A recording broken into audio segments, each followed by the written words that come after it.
growing weary of running from room to room, practicing one-tooth insurance-driven dentistry? Then stay tuned for the latest episode of The Lionhearted, where Dr. Stephen Rasner will hand you the blueprint for what many call the gold standard of general practice dentistry. Hi everyone, you are tuned in to Dr. Steve Rasner and the Lionhearted Dentist. I've done something like 78 podcasts thus far. And I'm pretty sure that you have never heard one like you're about to hear. And I have to tell you, it wasn't planned that way. I didn't say, hey, when I get to the 78th podcast, I'm going to do a different one. Why is this one going to be different? Because I know that some of them are more from my heart than others. I know that some of them resonate with some of you more than others. We're talking now maybe 2 months plus into the coronavirus pandemic that has swept the world and has infiltrated every walk of world business, including the health industry and certainly including dentistry. So what you're going to hear today is guttural. It is me really letting it all go. Me trying to get as deep as I can in how I'm approaching myself and how I'm trying to approach you. It's truth. Again, I didn't plan this. When I sit down to do these, I sit down for an hour and think about what I might share this week that will help my colleagues. And quite honestly, sometimes me verbalizing what you hear helps me too. This came on the heels of a visit to my office recently. The third time I had gone to my office to treat emergencies, because here in New Jersey, we are still semi-shut down. Well, we're shut down, except for emergency care. And I know a lot of my colleagues, thank God, are in states and you are navigating your way back to hopefully some level of normalcy. And I say that to you because this wasn't a piece of cake before this, right? And now, wow. Yeah, I went into my office last week and it was the first time I personally had to do a lot of the work. And I got a real taste of what's coming. And as I've stated, it's going to require a lot of energy. But that's not enough to tell you. It's not. I'm feeling it. And this is how I win my obstacles in life. This is it. You're seeing this live. How I muster up somewhere inside of me the feelings that I'm trying to portray to you in this podcast that have helped me get through this very, at times, difficult life journey of mine. And so, let me tell you what I do. And you gotta really hear me here. I always make the analogy and the comparison of successful business people. And as dentists, we are business people, unless you're in a public sector, which I salute you, commend you for, unless you're in a non-profit organization. But most dentists like to enjoy the combination of establishing a center of business in their community that they can be proud of and profit from for that beautiful thing that they've put together called a dental practice, right? I think that's the goal of most of us. But in my early years, especially when I was going through some really tough obstacles, I forgot that I did this, by the way. I would buy books because back when I started, there wasn't any YouTube. There wasn't any internet. And it was hard to find inspiration. You know, Zig Ziglar, everybody knew about Zig Ziglar, but there are just a limitless amount of people that can inspire you. And the ones that I find absolutely riveting are stories about athletes. Athletes that we both know. And others. I want to give you a couple examples. Have marveled in the success of people like Michael Jordan. I know I have listeners from South Korea to India to France, Germany, Canada, United States, Australia. And by the way, it's so rewarding for me to think I'm reaching some of you so far away, where you have different challenges than I do in the United States, but apparently we're connecting somehow because I know that you're listening and I get your emails. And you too, my friends in South Africa, by the way. Thank you. All over the world, we know who Michael Jordan is. I didn't memorize this, but as I picked out some things from people that have inspired me, and stay with me because the third one is not an athlete, and you'll like what I'm going to say. Michael Jordan once said, "I've missed more than 9,000 shots in my career. I've lost almost 300 games. 26 times." Can you imagine he knows this? "I was trusted to take the winning shot to win the game, and I missed.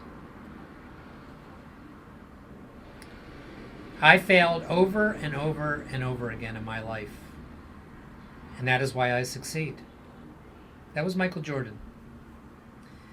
Do you remember that Michael Jordan left basketball about 3/4 into his career and he tried professional baseball?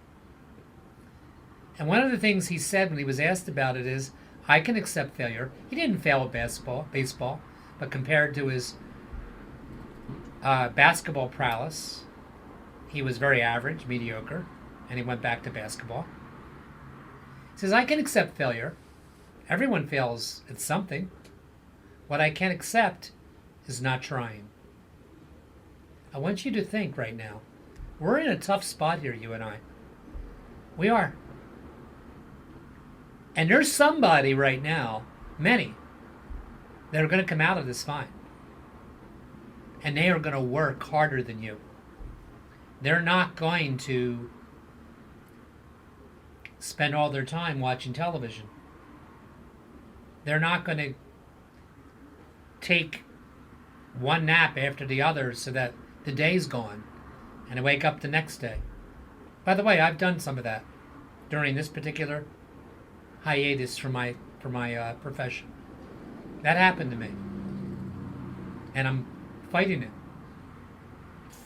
Those people that are going to win, they're not crying. They're not feeling sorry for themselves.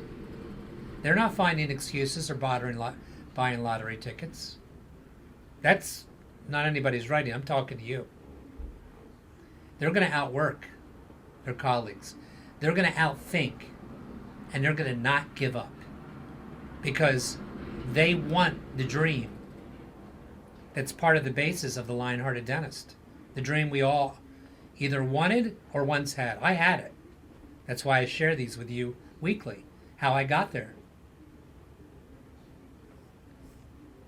Let's talk a minute about Kobe Bryant, that tragically died this past January. You know, his stories are even more forceful and inspiring than Jordan's. I didn't know. But I love researching the amazing athletes because you always find the same thing. And that same thing is what you and I need. They outwork everybody else. They do. You know, if you've ever heard me speak, you will hear me say the following. In my opening 5 minutes, I always said to my audience that, I'm paraphrasing, that I didn't graduate in the top of my class. Quite the opposite. But I was willing to outwork everybody else. And to me, outwork means I took more CE than anybody I've ever known. I would do things over and over again because maybe you would get it quicker than I would, but that wouldn't stop me. I read relentless books on business that had nothing to do with dentistry. Everything from the most successful car salesman in the world, and you may laugh at that, but the car salesman understood the values of making people feel important and solidifying relationships. And he understood that making a person buying a car a lifetime customer, he actually knew the financial figure on what that would be. I was relentless. And I forgot about all this. I haven't thought about what I'm telling you one time in any podcast I've given you from 1 through 77. In the beginning of my speaking career, I know I was really popular because I inspired people, because I shared a lot about my obstacles. I don't think anybody confused me with Frank Spear or Carlos Paggio from Italy today, or Carl Misch. I think they knew that I aspired to clinical excellence, but I truly never gave up. And I'm not trying to make this about me right now, except for the fact that for the first time in a very long time, I feel that same need to overcome a tremendous obstacle in the form of the coronavirus impact on our industry. I do. I've been saying it to you for weeks, but I never felt it as connected as I did the last time I went in my office, and it was because of a myriad of reasons, of the PPEs that you have to wear. They slow you down, and they're uncomfortable, and they tire you out quicker because of the lack of normal patient excellent care that I can give in multiple rooms. I don't see 3 people in a room, but I can easily side book 2 rooms, and I have great team and protocols to accomplish great outcomes. Why maybe I'm starting a case in a different room, and that's going to change, and it's going to impact revenues significantly. And all of us, me and you, we built what we built not to have 50% of our potential. So yes, this is going to be tough, man. And now I feel it, man. I feel like the athlete. I can feel it in my blood. I can feel it percolating and training myself to get ready. Because I can promise you this, it's not going to happen when your governor of your state or wherever rules that type of policy in your country says, oh, it's okay to go back to work now on June 15th or July 1st, and you just think you can turn it on and buy all the PPEs and be ready that way? You got to get ready up here, man, because it's going to be a lot. It is. But let me tell you about Kobe for a minute. Kobe Bryant, when Allen Iverson, another NBA star in the United States, was a rookie, he went to see Kobe on his first trip where the Philadelphia 76ers played the LA Lakers. And Kobe, being the elderly statesman in the NBA, takes Allen Iverson, the rookie, out to dinner. Very fancy restaurant. It's 9 o'clock at night. Kobe says to Allen, so what are you going to do now? It's like 9:30 at night. And Allen says, who's a star in his own right, he was the number 1 pick in the NBA draft, says, going to the club. He says, what are you doing? He says, what am I doing? I'm going to the gym. I'm going to the gym. People that are successful, that you and I just think, even people with ungodly talent, have stories that got them there. And I'm telling you, it's what I did too. And I haven't talked about this enough. I mean, it requires a relentless commitment by you and I, beyond maybe what you're given. Kobe used to, when he went to high school, he would go to the gym at 5 in the morning to 7. Get permission to open it up when the janitors were there. He didn't have to. He was already an unbelievably well-known national talent. But he did that. He was legendary for playing one-on-one games in basketball to 100. And when he decided in his later years to learn about business, there's countless stories about how relentless he was with pursuing business leaders all over the world. And they all didn't respond to him, but when they did, and they gave him a lead-in, he became a parasite for their knowledge to learn that. But the best one I want to give you is a guy you can look up yourself. There's many videos on YouTube on him. It's more powerful than anything I've just told you. And his name is Eric Thomas. Eric Thomas. YouTube him. There's like a 14-minute video on when you want it so bad as you want to breathe.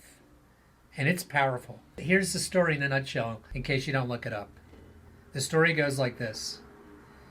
This young stud goes to a financial successful guru and says, I want to be as successful as you. Tell me what I got to do. I'll do it. You tell me what to do.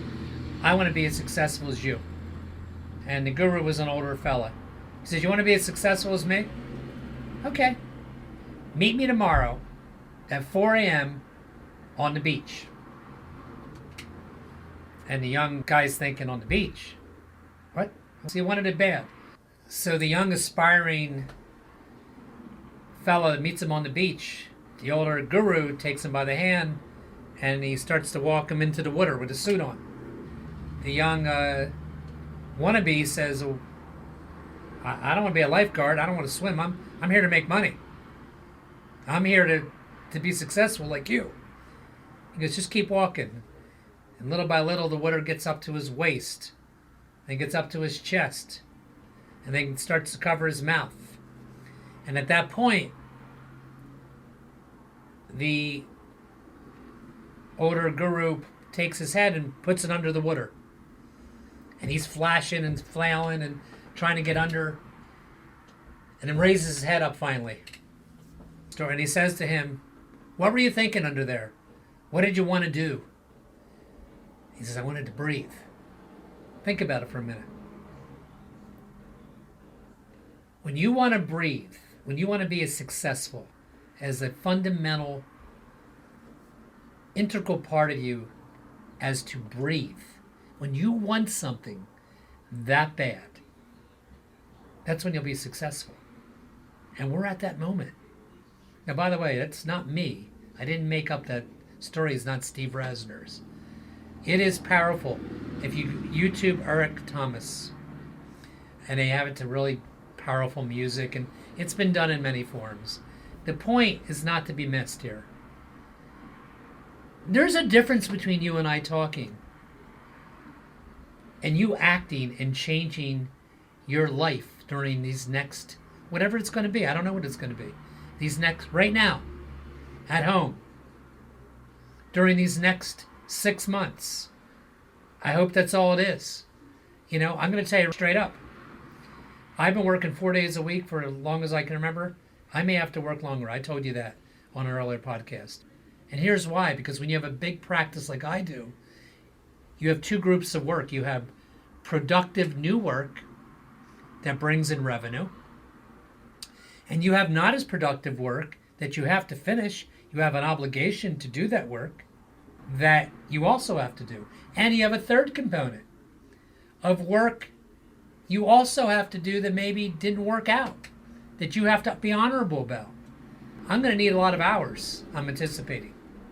I'm trying to get to you what I'm doing. And I even find myself digging deep right now to draw upon my strength to be prepared for this. I know it's going to be required.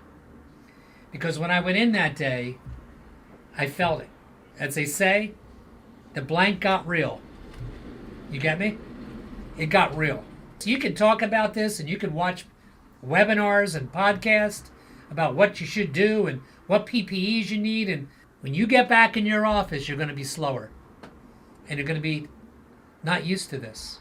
And God knows how willing patients are going to be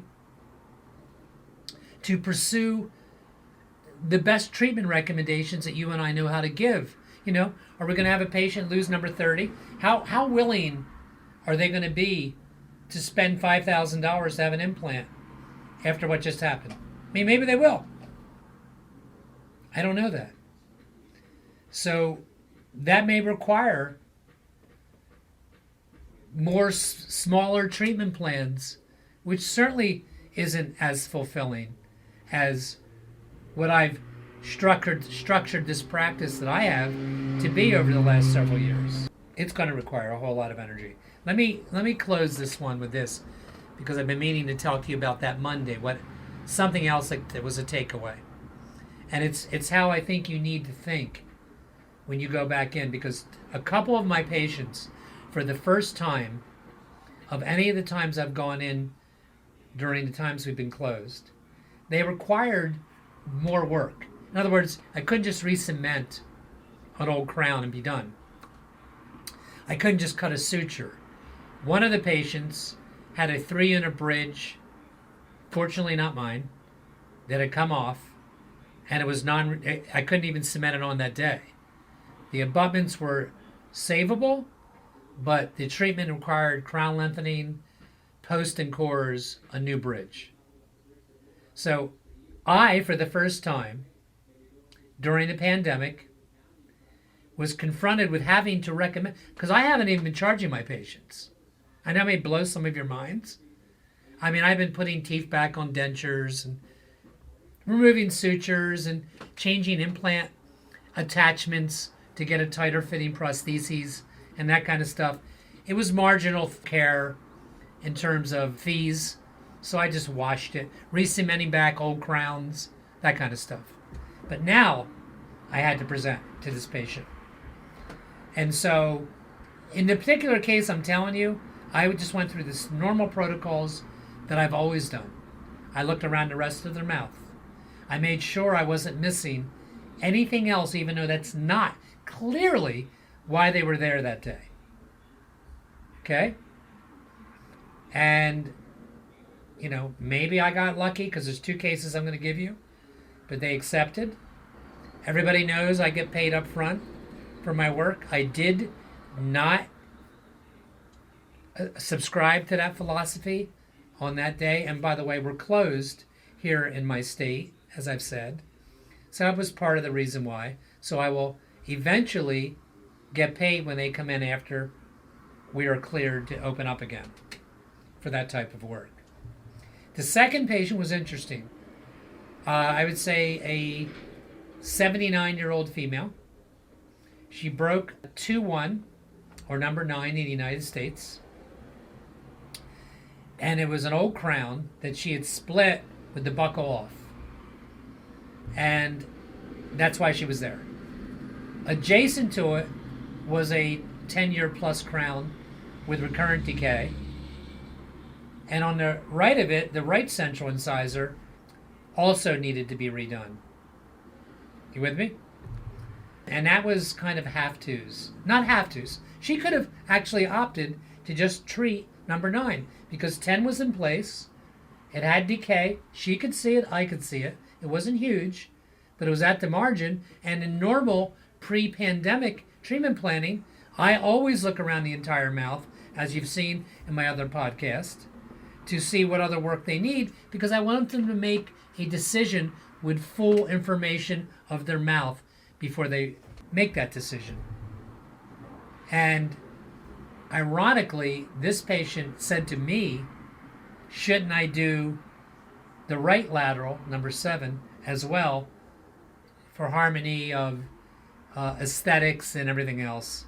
And it wasn't a perfect crown there, but it certainly didn't have to be done. And I said, well, if that fits in your budget and that's affordable to you and you're comfortable with that, yes, that'd be a good idea. Now, this is a patient that's been religious with us for 30 years.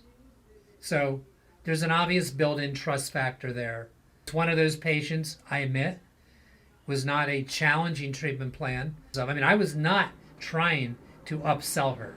I started out by pointing out number 10, because you can see the decay on 10.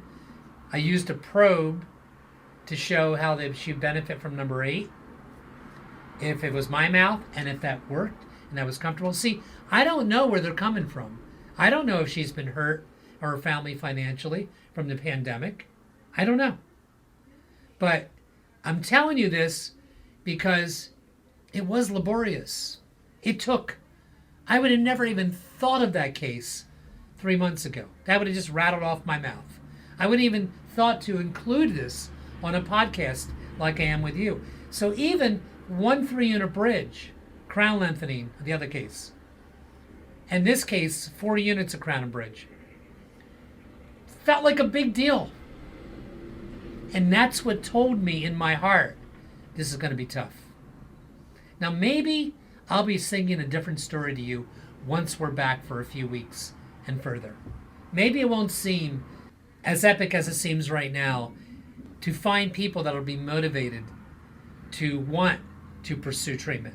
I think what you need to do is brand in your staff's mind, brand in your mind, every movement you make, every eye contact, everything you do once that patient's in your operatory, as I've always said, should be geared towards them trusting you and having confidence in what you're recommending. God help you if you're upselling them on anything. And B, if they can't manage to fit in their life financially what you are recommending, because maybe they've been crushed, but maybe they're helping their kids. I don't know what to tell you. If you can come up with a responsible treatment plan, I can't get into the details of that this moment. If you can come up with one that costs less and holds them over, I would strongly consider recommending you do that. I don't want you to turn into a quality practice turning into an emergency care practice only. How challenging that's going to be for you depends on the size of the nucleus, really, of your practice, like I've spoken about in other podcasts. Listen, guys, I know this one was a little different. I know I talked about motivation a lot because that helps me. Maybe you really need that right now, like I do. You need it somewhere to dig deep within yourself. And sometimes stories of other successful athletes or people help me accomplish that. And that's what I tried to do for you. I hope it helped a little bit. Thanks for your loyalty. Those of you that tune into me, I take the responsibility very, very seriously. God bless to all of you, and I'll see you next week on The Lion-Hearted Dentist.